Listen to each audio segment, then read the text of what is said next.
So I wanted to talk about those little Fluval CO2 sets that you commonly see at PetSmart and Petco and whatnot. They come in these little 45-gram tanks, and you probably noticed that there's probably a lot of bad reviews if you looked at the reviews.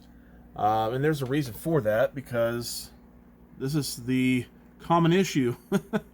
This set is about a week old. I got this right after Christmas. I was actually just looking for a replacement tank, which they were out of, and I thought, well, I'm pretty sure the other needle valve had a leak, so I'll just buy another set. What the heck? Um, and there's really one or two possibilities. Either there is a slow leak with these tanks, or there's just not hardly any CO2 in these tanks, which they are really small. But you'd think that you would get more than a week's worth of CO2. So likewise, I don't really recommend these sets because they just don't last, and frankly, they're not that cheap. These sets cost about $50.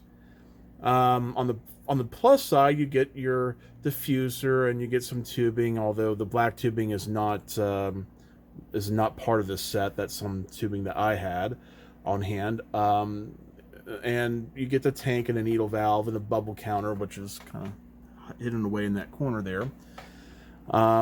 So who is this really marketed for? Because there's just no way it is economical to buy replacement tanks and have them, have such a high failure rate with leaks, that this would be economical to just keep replacing tanks.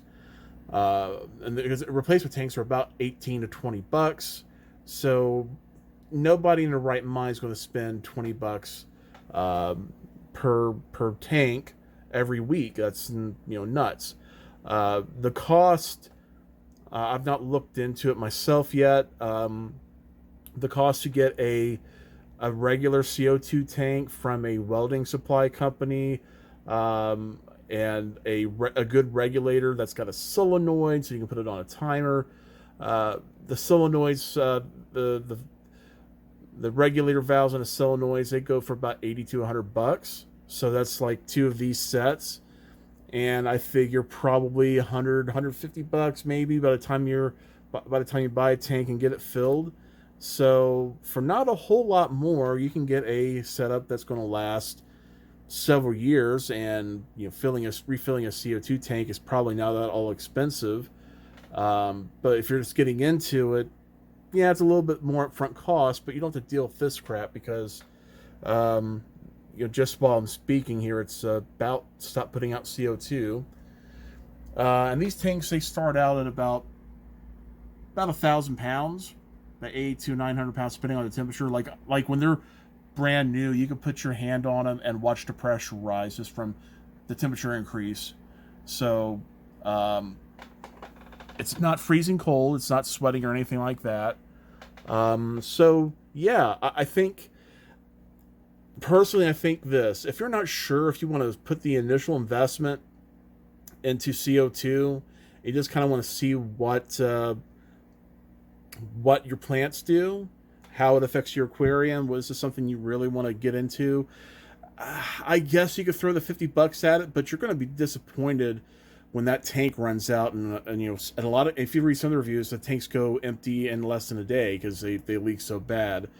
And I guess Fluval is trying to do something about it because they finally did send a little bag with some O-rings, which frankly I think you're going to have a heck of a time getting the old O-rings out if you were to replace the tank. So I don't recommend this unless you just, okay, I'll throw $50 at it, see what happens, and hopefully you get lucky and get a set that doesn't leak. It's very easy to over tighten this needle valve when you're shutting it off, and it's very difficult to control. Likewise, you can't hook this up to a solenoid. You can't put it on a timer or anything like that. So, beware of that. When you're looking for when you're considering CO2, just consider just going to a welding supply company and getting a tank there and getting it filled, and get a good quality regulator with a solenoid. That way you can control it, because you don't want your CO2 to run when the lights are out. It's very easy to get too much CO2 and kill all your fish overnight, because the CO2 levels go up when the plants stop photosynthesizing. So that's probably the best way to go if you're really wanting to go that route. You can also look and see if somebody's selling their old CO2 equipment. That's another option if you're not really wanting to spend a whole lot of money on stuff. Totally get it. There's always the secondhand market to go to consider. So yeah, that's all I've got. Thanks for watching. Bye bye.